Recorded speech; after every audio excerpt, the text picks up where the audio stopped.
Hello everyone, I hope you're having a fantastic day and a wonderful week. Welcome to another episode of We Aren't Dead Yet.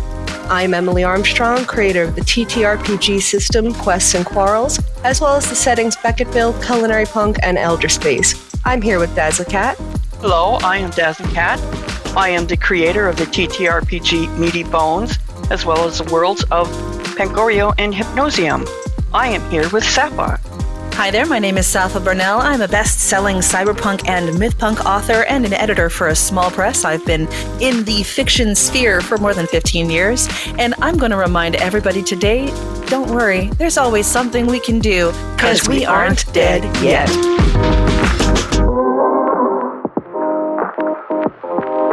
In order to get right into the action, we'll be skipping our news segment today. One-shots are fantastic ways to experience a quick, self-contained story within a single session, but they also present unique challenges for game masters and creators when it comes to world building.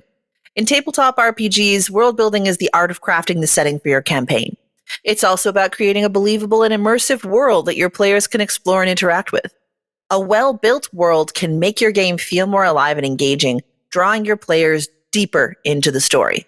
Crafting a world for a one-shot TTRPG adventure requires a different approach than building for a long-term campaign. Because you have a limited amount of time, you need to be really strategic about how much world building you do and how you present it to your players. But there are ways to focus your efforts and create an impactful setting within that limited time frame. For your setting and tone, you want to make sure that you're picking a good core concept. Start with a single, strong idea for the overall feel. Is it a haunted mansion, a neon-drenched city, or a pirate ship on the high seas? Noble bright to grimdark, where is it and how does it feel? You want to also pick a really great location. Choose a specific and interesting location within your concept. Crumbling watchtower overlooking a haunted forest, a bustling marketplace in a floating sky city, or even a forgotten temple deep within a dungeon. It's also nice to have a quick sketch of your geography, highlight a few key geographical features that will impact the one-shot. Maybe a treacherous mountain pass, a network of flooded tunnels beneath the city, or a shimmering oasis in a desert wasteland. You also want to make sure that you're focusing on culture, bringing in some flavorful details to bring it to life. There should be some sort of central value or a core belief that defines the dominant culture in this location. Do they revere technology, maybe prioritize survival of the fittest? It also helps to pick some sort of cultural touchstone, maybe a visual element that reflects their culture. Unique clothing styles, structures, or even body art can tell a story. Make it immediately identifiable and simple to recognize. Next, you can take a glimpse into the past through the history of your world. You can start by sharing an event, like choose a major historical event that has left its mark on this location. A devastating meteor shower, a rebellion against a tyrannical ruler, or the discovery of a powerful artifact. Maybe you can introduce an unsolved mystery from the past that ties into the one-shot's plot. There could be unexplained ruins, cryptic messages left by a forgotten civilization, or a legendary lost treasure. Perhaps you want to craft a bit of folklore or legend that adds flavor to the setting. A legendary hero's exploits, a terrifying creature that lurks in the shadows, or a whispered rumor about a hidden power. And there could be factions. You could identify 2 or 3 factions relevant to the one-shot story. A rival adventuring group, a corrupt city guard, or a desperate group of refugees. You can give each faction a clear goal or motivation. Are they seeking the same artifact as the players, trying to maintain order in the city, or desperate to escape a looming danger? Another thing to consider is how these factions might interact with the players. They could be potential allies, adversaries offering dangerous quests, or neutral parties with valuable information. By focusing on these key elements and creating a handful of impactful details, you can build a world that feels rich and immersive for your one-shot adventure, even within a single session. Remember, prioritize the aspects that directly tie into your story and leave the players wanting to explore more. Some tips for effective world building to keep in mind. You want to start small and expand gradually for a one-shot. Remember the rule, the longer the work, the more complex the world. Something like a novel can handle a more complex world build than something like a one-shot that's meant to be done in a couple of hours. A one-shot, by definition, being so small in scale, requires less in the player's lens than an average adventure campaign, the same way a short story requires less than a novel. Incorporate player agency to shape the world. Is this a world the players have been in before? Are you making a one-shot that's within a world that they're used to, or is this a brand new thing? And know your players a little bit. If you're a GM, if you are just writing a one-shot and you don't know whether or not people have spent more time in that world, then make sure there's enough for beginners to kind of come into and kind of see sort of broad strokes what they're dealing with, while some of the people who have been there before, they might get more of those little Easter eggs and different things that get added in for flavor. And how much do they already know? That's a really good thing to kind of keep in mind when you're world building, and when you're world building for something that a collaborative effort of people are going to be part of. If they already know a whole bunch of stuff, then obviously you don't have to explain it. So try and be consistent and coherent in what you build. If anything gets too complicated or confusing, ditch it. Ditch it or try to modify it so that it's consistent with the rest of the story that you've got going on. And focus on the essentials. Prioritize key elements that directly impact only the one-shot narrative. So streamlining your world build to create a concise but immersive setting that serves the one-shot's purpose also means having fewer locations, maybe even one location, depending, and recognizable and uncomplicated cultural dynamics. And 3 really quick tips for a fast injection into your world for your one-shot. 1, introduce pre-generated characters with built-in hooks. Having some sort of built-in background will get your players into the action very quickly. 2, start in media res to jumpstart the action. Instead of spending your time organizing introductions, start in the middle of the first event, the first action that you need to take. You don't have to worry about how they got there and whether or not they took the train or whether or not they were on a horse for the last 17 years. You're already in the market, or you're already at the location. You're already in the place, and something is already happening, so that people have to think on their toes and figure out what everyone's going to do on the fly. Yeah, and a really great way to keep that action going is with tip number 3, maintaining a brisk pace to keep your players invested. In addition to that, we have a couple of quick tips for you first-time one-shot writers who might be struggling. 1, use visual aids. Consider using maps, handouts, or any sort of visual references to help your players immerse themselves in the setting and encounters, and to help yourself visualize where your players are, where different creatures are. Having some sort of visual aid really, really helps. 2, embrace improv. One-shots often require some sort of flexibility, so be prepared to improvise and adapt to all of the unexpected player actions. 3, have a clear objective. Make sure your players understand their goals and objectives from the outset to keep the narrative focused and moving forward. 4, end with impact. Aim for a memorable conclusion that leaves your players satisfied and provides closure to the story, even if it's just a one-shot. And 5, seek feedback. This is really important. Even if you're not a first-time one-shot writer, everybody should be seeking feedback. After running your one-shot, ask your players to help improve future adventures. Reflections and iteration are key to becoming a better one-shot writer and a better writer in general. So you've got the setting, you've got some culture, and you've got some stuff that's going to be happening. But how do you make that stuff happen in a way that the players can actually interact with? Being that this is not a story or a piece of fiction, this is a collaborative event, we need to start crafting the encounters, which are any situation that presents a challenge or opportunity for your players to interact with the world you've created and the story you're about to tell. They can be anything from thrilling combat clashes to tense diplomatic negotiations or mysterious puzzles waiting to be unraveled. Every encounter should push the narrative forward and give your players a chance to shine using their character skills and abilities to overcome obstacles. So some of this is going to have to deal too with whether or not you have 6 barbarians in your party or a bunch of bards.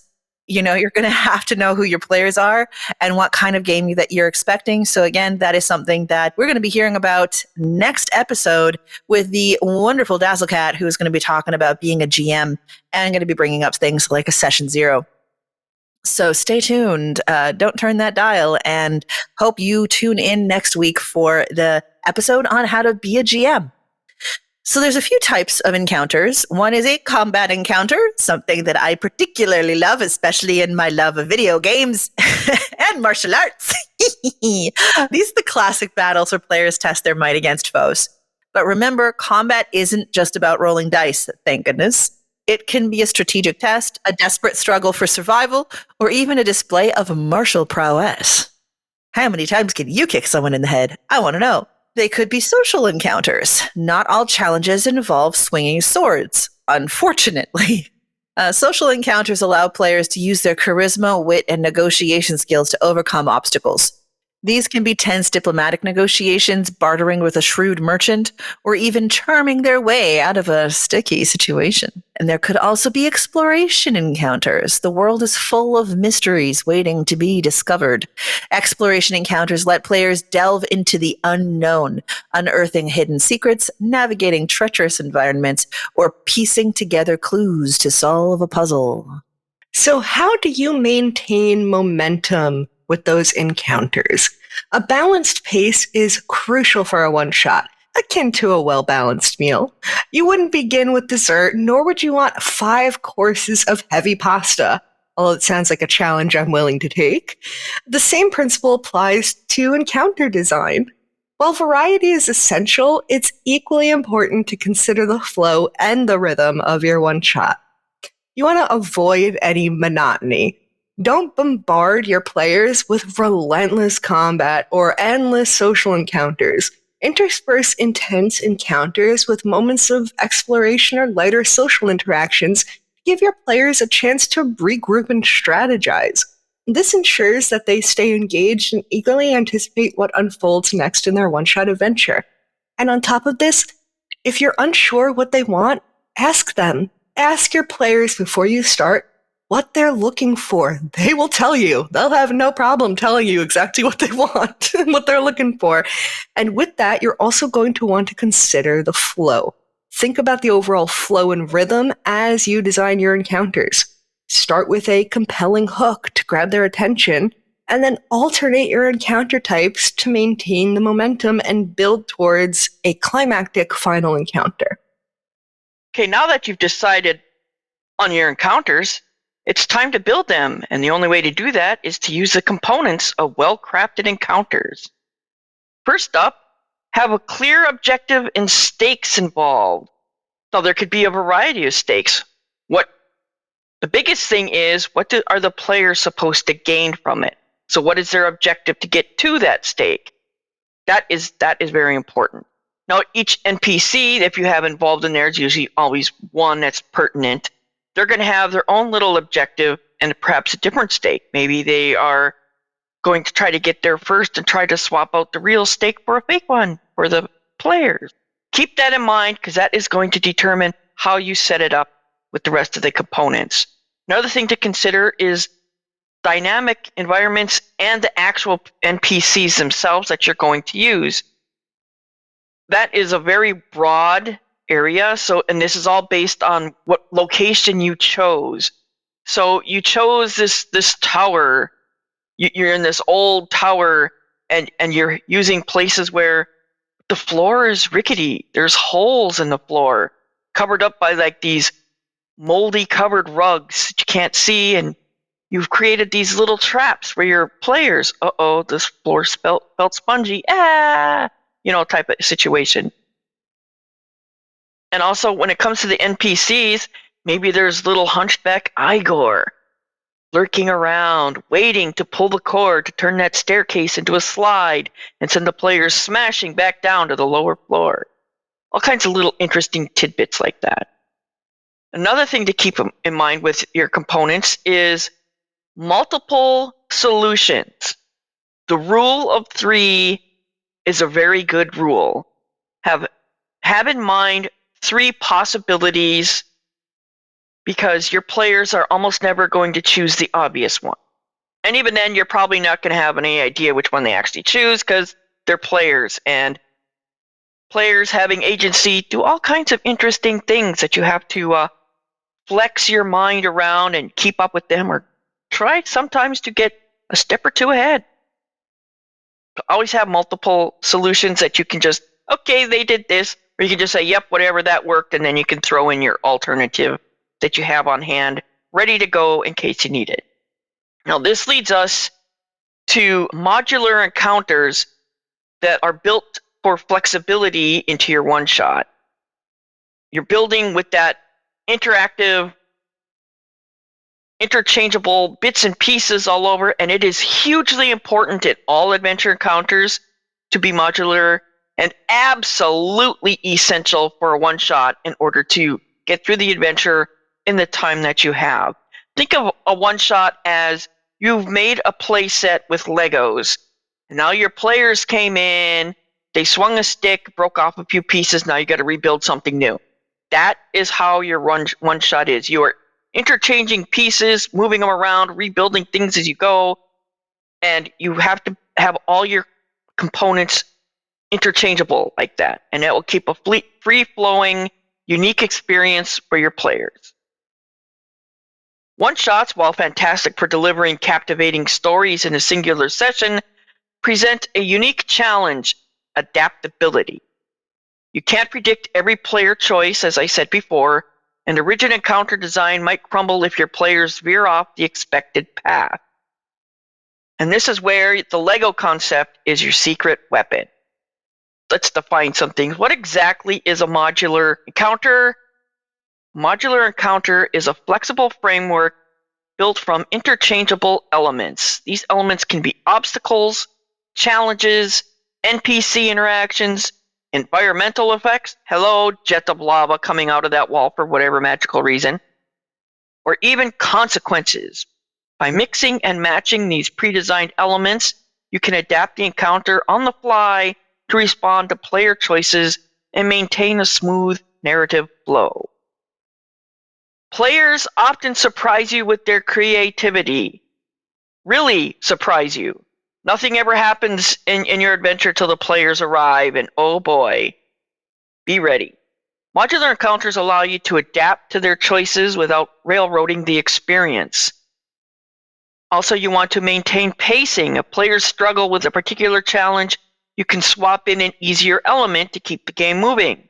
Conversely, if they breeze through an encounter, you can introduce a complication to maintain the tension, or to slow them down and make them work in a different way. You really want to do that, because then it feels real. If they're just speeding through it, it's going to be like the tortoise and hare. They're going to run to the end of the day like, okay, what next?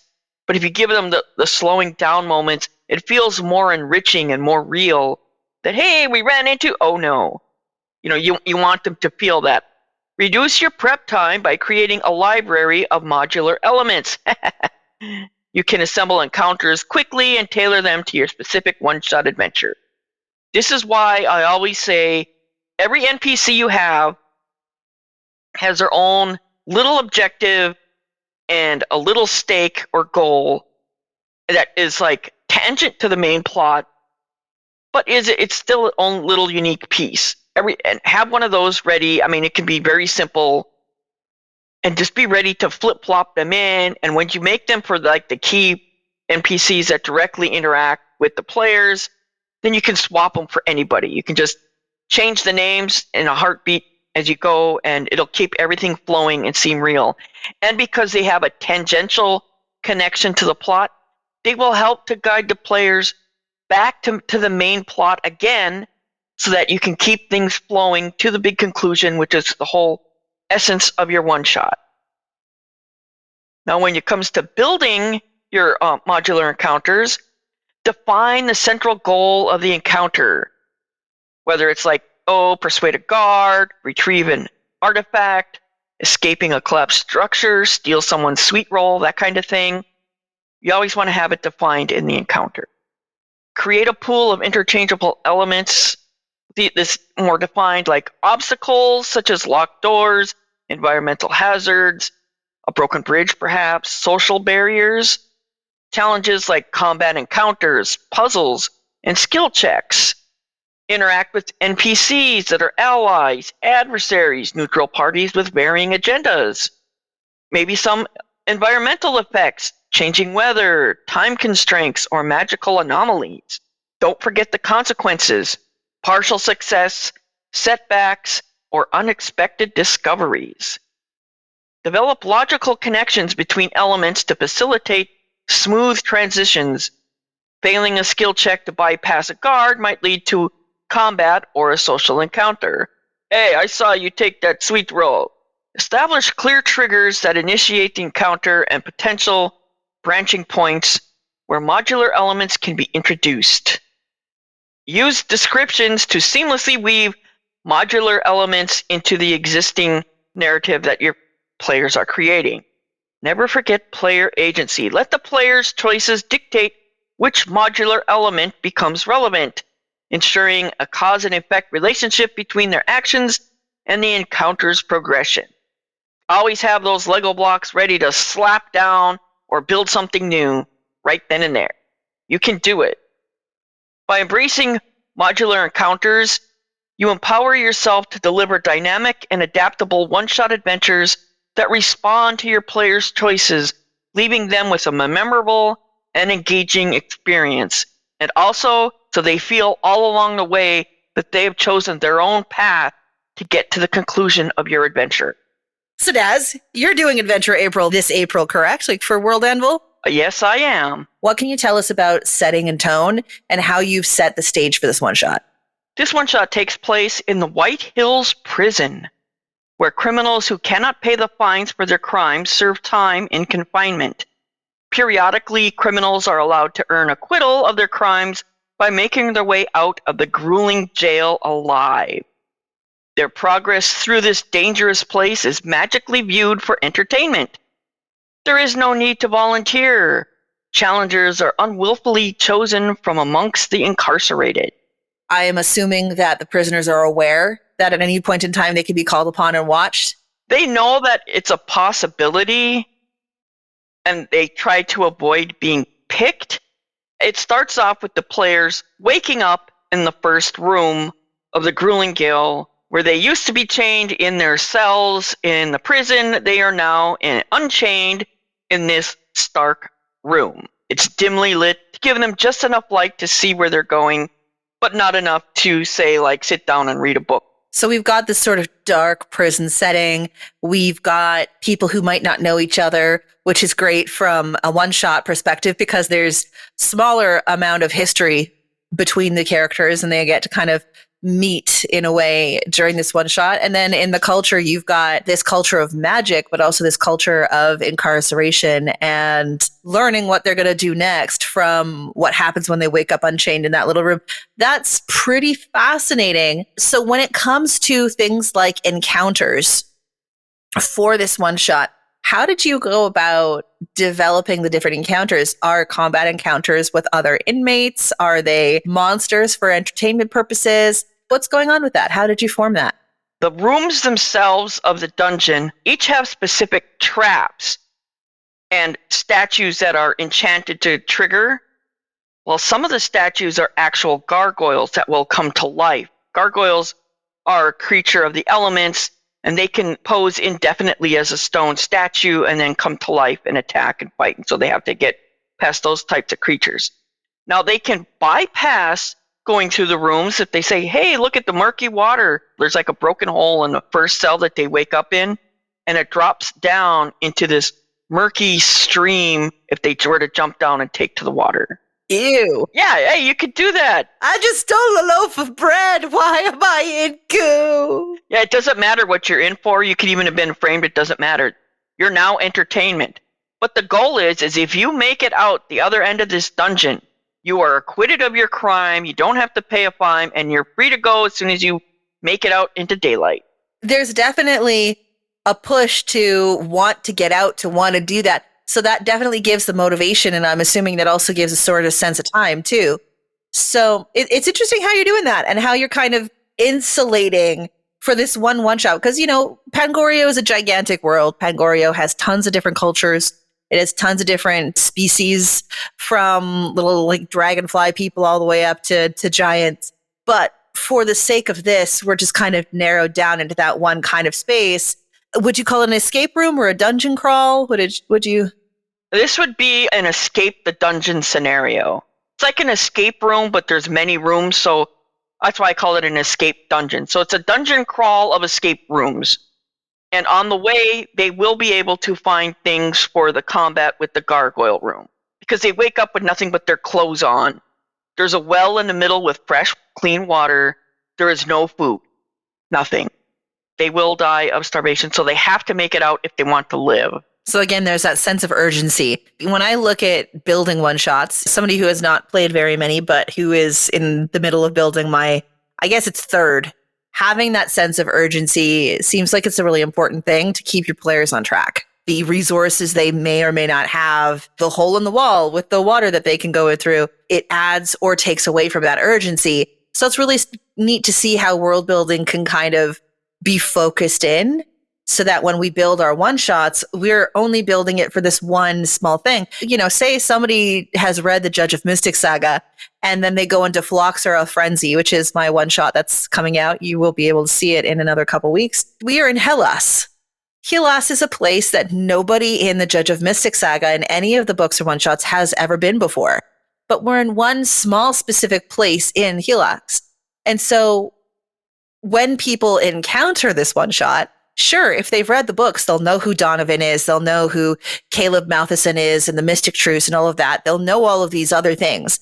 But for the sake of this one shot, really all we're doing is we have a band of ragtag, booze hound people who are trying to help Dionysus save Hellene grapevines from Phylloxera, which has managed to get into this brand new world, this brand new realm. I totally took some stuff from history. Like we were talking a little bit about how history can be reflected in a one shot. Phylloxera is actually a little like aphid. It's this kind of mite that almost destroyed all European wine in the 1800s because it's a native of North America and it made its way across the ocean and ended up in European vines. And it decimated them because European grapevines had zero defense against something that wanted to eat its root system. So I'm absolutely using that historical nudge of like, oh my gosh, this is actually serious if we don't figure out how to get Phylloxera out of here. And of course, being that Hellas is a magical place, Phylloxera transforms magically into an even greater threat. If we don't do this within a certain amount of time, there will be no Dionysian vines left. And so, yeah, it's not the biggest stakes in the world unless you, like me, love wine. But for me, when I'm building a one-shot, I want something more casual. I want something just that's a little bit more fun and laid back and chill. It's never going to be about the fate of the universe. It's only going to be something where you can just kind of have fun with your friends within a certain time limit. I keep my one-shots between 60 and 90 minutes. So these fast, repeatable, randomizable events. The world build for that one was fairly simple because I don't need to explain what Olympus looks like. Sure, if people want to know, they will eventually find out in the novel Agape Maki, which is coming out in the next year. But for this one, all they needed to know is that they're going to a vineyard and there are going to be some buildings around that vineyard. I can keep it contained. What does a vineyard in Hellas look like? Is it modernized? Does Olympus have modern conveniences? Has the realm taken on technology that the Midgardian humans have, or are they still kind of stuck in a previous age using magic instead? And so I'm obviously the kind of person who likes using magic for something like the Hellenes, but Dionysus, he's wearing modern clothes. He has a modern haircut. He's all like, look at me, I'm hip to the jive of the youth. You know, he owns a bunch of diners in Midgard, and now he's worried that his wine is going to cease to exist, which means that all wine might cease to exist. So it's small, it's contained, and yet it has enough stakes to keep people invested. And the people who are likely to play a game like Phylloxera Frenzy are people who may have a minor interest in wine, or they just like the idea of saving the booze and they want to have some fun. So I built in the different encounters they can have between little pests and certain cameos from Greek mythology. I kind of built it in that way to create the world build of the one shot within a containable way. So what kind of obstacles do they face in there? How do you frame your encounters? Well, I've got a few. I've got them looking for clues in interviews. So obstacles could be things like if they don't have a lot of charisma or they don't approach interviews the right way, they might not get the information they need from such figures as Demeter and Hebe and Boreas being the North Wind. So it's definitely something where they're going to have to learn how to talk, while at the same time, they're going to need to have the blade and the banter. They're going to need to have those conversations and to figure out those kinds of interviews. But also there's the blade with things like the Phylloxera swarm. I have magically enhanced the Phylloxera aphid to become an actual threatening swarm with physical and poison damage, ruled over by a mini boss of Phylloxera Queen. That is more of that sort of hive mind queen with psychic and psionic damage and different things like that. And then I've weaponized things that usually hurt wine grapes and things in the vineyard. Things like mildew. I'm turning a character into somebody that can affect mildew and moisture around the vines. I'm also creating, Boreas is a conversation you can have, but if you don't do it right, then there's the potential that Boreas could get violent, or Boreas could send a frosty cold snap to snap the buds off of the vines. I've also got something like gray rot. Gray rot is something that happens to wine grapes when they get too moist too long, but if controlled or handled in a certain way, it turns into noble rot, which can create some incredible wines. And so that too, it's this malleable mini boss that you could fight.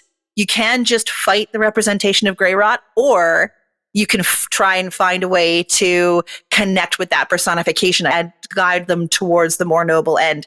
You've got flat out pests, you've got pest control and bugs if you want to go that route, but you also have conversations that can be had and puzzles to solve. Speaking of your environmental forces, do you have ways of countering, say, the cold snap is coming, they have so much time that they have to cover the grapes against the frost? Yeah, so those things are going to be different techniques that the players will have access to. Every turn of the 6 rounds of this one shot, people are going to be able to decide what they're going to do with the vineyard management, with the vines, and they have to make certain choices. Because if you have, a heat wave coming, you want to let the canopy grow, the canopy of leaves, because those leaves will shade and protect the grapes, the berries on the vine.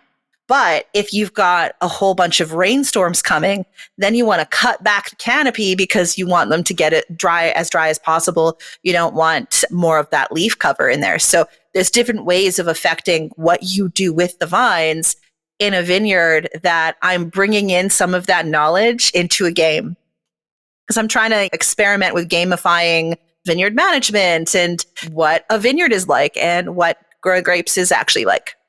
I think it'll be a lot of fun. I think it's going to be very different. But of course, for me, as somebody that does not have a lot of experience in TTRPGs, I felt like I had to further separate myself from normal, quote unquote, normal kind of adventure TTRPG one-shots because I'm ignorant of a lot of that. So I wanted to make something that was more of a casual and chill game that I could build my world around and build more interest in the Judge of Mystic Saga whatsoever. And I think that's the thing with one-shots. You're building a world where there's one glimpse of it that the players can attach to and they can get to know during this one shot. It's just enough of a world build to get people interested so they get their foot in the door, so they learn what things are like, they learn what the tone is like, what kinds of things could they expect when it comes to what the content of the novels are like, and then they're able to also have fun with a cool game. I think it's funny that you picked your random monster is this insectoid swarms of aphids, and my random creature is the ones who make those slimy webs in the water. Yeah. So they're basically crabs. They got crab legs, but they're spiders, and they make webs and live in the water that hey, we don't want to go through those traps because the grueling jail is known for being a place of traps. It's like a historical thing because everybody watches everybody go through the same dungeon, for betting purposes and entertainment. So they know that's there. Well, I can avoid it. I'm just going to go take to the water. Then you get to fight spider crabs and their webs and all the sticky, slimy, gooey webbing. And it is fun too, because phylloxera normally are tiny. Like you see, 100 of them on a grape leaf. And so I have the second that phylloxera ended up in the Olympian realm, they got beefed up by magic. So they're like giant shoe-sized aphids chewing on vines. And Dionysus is like, ah! He's just like standing around screaming. And his wife's like, oh, for the love.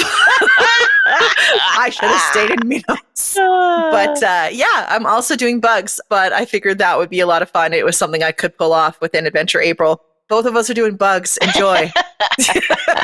I guess that brings us to what's going to be happening next week, which is how to run one of these things. When it comes to being a GM, that is in the grand court of the great poobah known as Daz. So next week, stay tuned for a one-stop shop in learning how to game master a one-shot. It's going to be a lot of fun.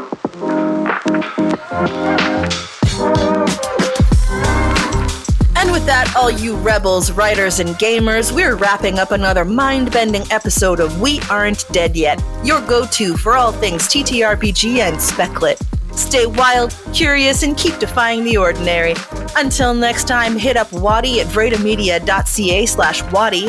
That's VRAEYDAMEDIA.ca/WADY. Like and subscribe, share with your friends, check out our merch store. We'll see you next week for more news, views, and hullabaloos. So keep the fires burning, the dice rolling, and the pages turning. And remember, there's always something we can do, because we aren't dead yet.